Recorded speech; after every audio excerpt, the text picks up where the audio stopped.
Of the 7 women on this list, 6 of them were responsible for the systematic erasure of their own bloodlines. The 7th went further. She erased everyone else's first. Power in the ancient world was not given to women. It was taken. And when these queens took it, they took everything else along with it. Number 7.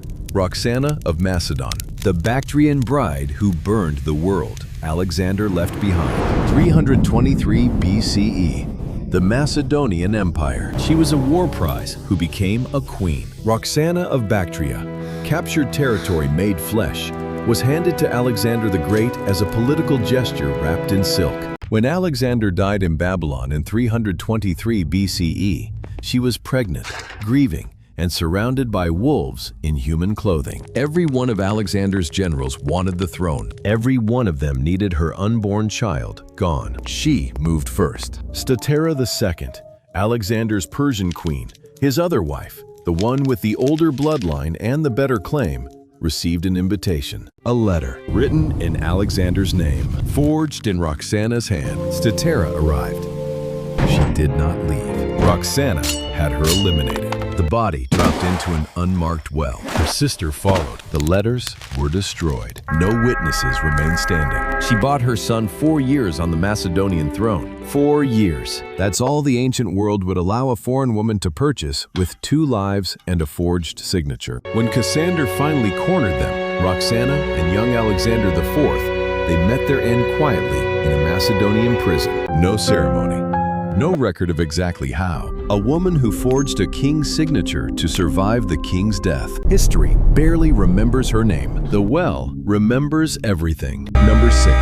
Tiye, the Shadow Pharaoh. The commoner queen who outlasted every man who underestimated her. Egypt, 1398 to 1338 BCE, 18th dynasty. She was not born royal. This, in ancient Egypt, was practically a death sentence for ambition. And yet Queen Tiye, wife of Amenhotep III, mother of the heretic Pharaoh Akhenaten, governed an empire from behind a throne for decades, her name carved into monuments beside her husband's as though she were his equal. Because she was. Foreign kings wrote to her directly, not to her husband, to her.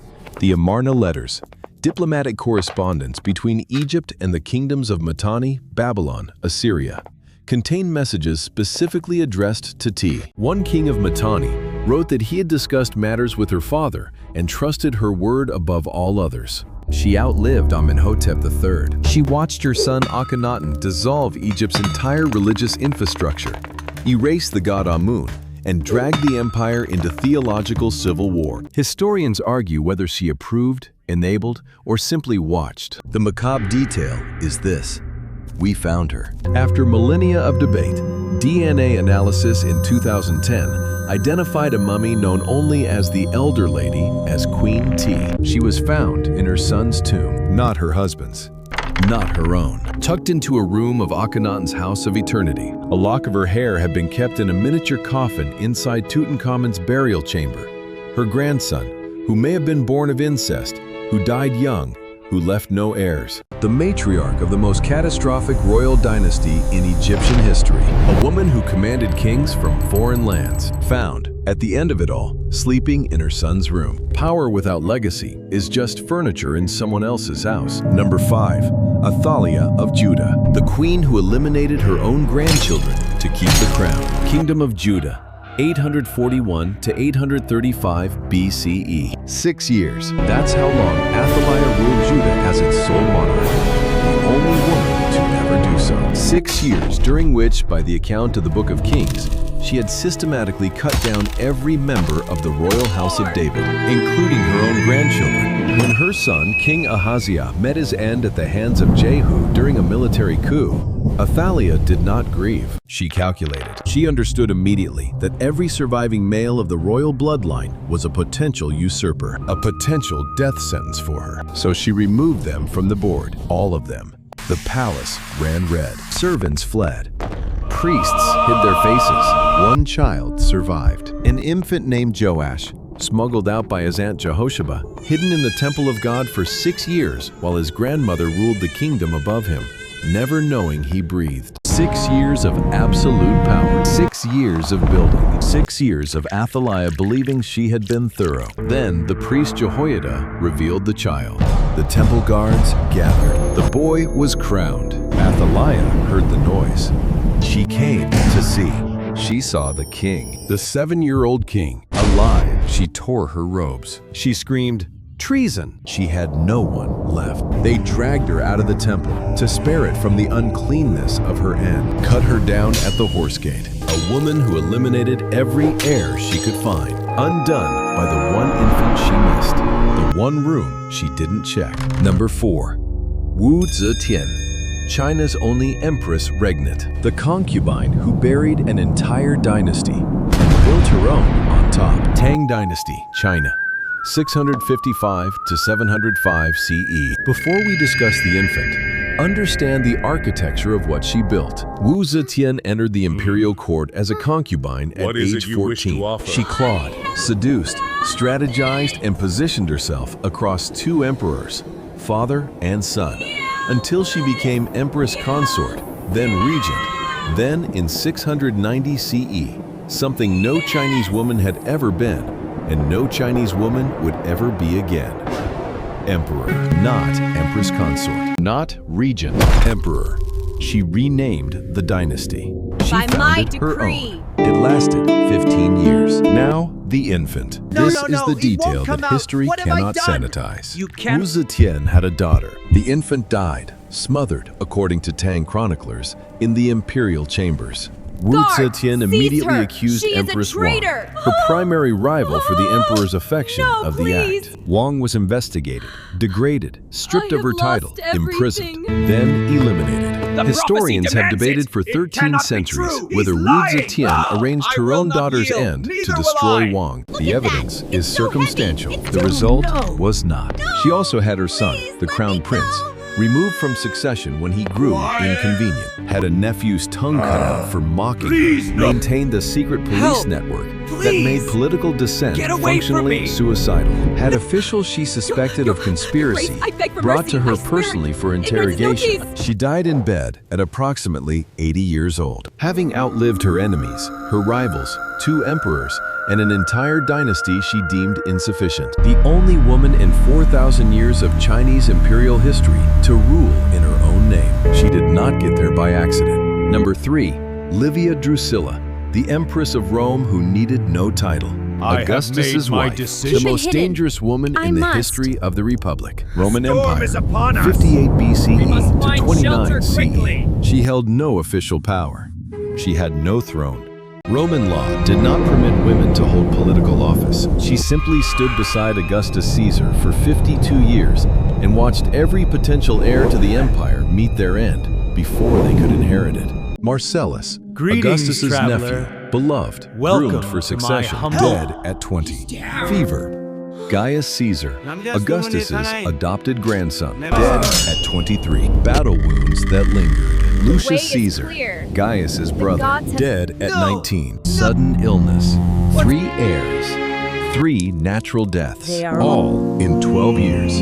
All clearing the path for one man, Tiberius, Livia's son from her first marriage. The ancient sources, Tacitus, Cassius Dio, were not subtle. Tacitus wrote that people suspected her hand in every death. Dio described her as holding Augustus enslaved, calling her a very grievous bane to the Roman state. The smoking fig, that's the detail that survives. When Augustus was dying, finally, at 75, ancient sources claimed Livia had coated figs on his personal tree with poison. Augustus was famous for eating fresh figs directly from the garden. He had grown suspicious of prepared food. She went around the preparation. He died. Tiberius became emperor. Livia was declared Augusta, a goddess in all but name.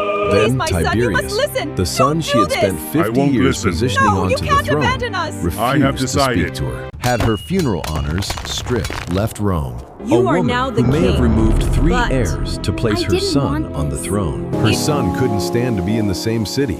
Number 2, Cleopatra VII, the queen who ate her own dynasty. Not the romance, the accounting. Ptolemaic Egypt, 51 to 30 BCE. Strip away the Elizabeth Taylor. Strip away the Asp mythology. What remains is a woman who, in the span of 21 years on the throne, had her brother husband Ptolemy XIII eliminated, had her sister Arsinoe IV publicly executed by Roman soldiers at a temple in Ephesus at her request, and watched a dynasty that had ruled Egypt for nearly 3 centuries collapse into a Roman province while she sat in the center of it. The romance is real. The calculation behind it is realer. Cleopatra spoke 9 languages. She was the first Ptolemaic ruler to actually learn Egyptian. She understood that her family's grip on Egypt was deteriorating, that Rome was the only power capable of sustaining it, and she embedded herself into the succession of Roman power with the surgical precision of someone who had been playing this game her entire life. Caesar, then Antony, 2 of the most powerful Romans alive, both eventually destroyed. After Actium, after Octavian's fleet cut through Antony's in a single afternoon, everything ended. Antony eliminated himself on a false report that Cleopatra was already gone. He managed it imperfectly, survived long enough to die in her arms. Cleopatra was captured. Display. Octavian made clear she would be paraded through Rome in his triumph. A Ptolemaic queen, in chains, for Roman crowds. She opted out. The method remains debated. The asp is probably legend. The result was not. She was 39. She had outlasted every sibling. She had borne children to 2 Roman generals. She had held a disintegrating empire together for 2 decades through sheer force of intelligence and strategic ruthlessness. And when the board had no moves left, she flipped it. The last Ptolemy, the last Pharaoh. A dynasty ended not with a conquest, but with a choice. Number 1. Empress Irene of Byzantium, the mother who had her son blinded to keep a crown. Byzantine Empire, 797 to 802 CE. On August 15th, 797 CE, in the purple chamber of the Great Palace of Constantinople, the room where Byzantine emperors were traditionally born, Empress Irene had her son Constantine VI strapped to a table, and then had his eyes removed, not metaphorically. Not by poison or political maneuvering or a forged letter. She ordered the blinding done so severely that Constantine VI died from the wounds within days, though her stated intention was merely to incapacitate him, to remove him from power, to take the throne for herself. It worked. For 5 years, Irene of Athens ruled the Byzantine Empire as Basileus, emperor in the masculine title, the first woman to hold absolute power in the Eastern Roman Empire. She cut taxes. She negotiated with Charlemagne. She minted coins bearing her own face on both sides. No co-ruler, no husband, no son. Just her face, twice. As though she wanted to make the point emphatically clear. The irony is total, and it is brutal. Irene had fought for years to protect her son's rule, had been exiled, had been brought back, had navigated coups and ecclesiastical warfare and theological controversy. All ostensibly for Constantine. She was regent first, his protector, until she wasn't. Until the math changed. Until she decided that protecting a throne and possessing a throne were 2 different calculations. The blade was ready. The chamber was prepared. Constantine VI was 26 years old. He was already emperor. He trusted his mother. Dark flashed. Then, nothing. Then Irene, alone, finally, on the throne she had bled a dynasty to reach, lasted 5 more years before her own ministers deposed her, exiled her to Lesbos, and forced her to support herself by spinning wool until she met her end in 803. A woman who blinded her own child for a crown she held for 5 years. History made her a saint. The Eastern Orthodox Church canonized Empress Irene of Athens, patron saint, venerable, feast day, August 7th. The ancient world did not merely reward ruthlessness, it consecrated it.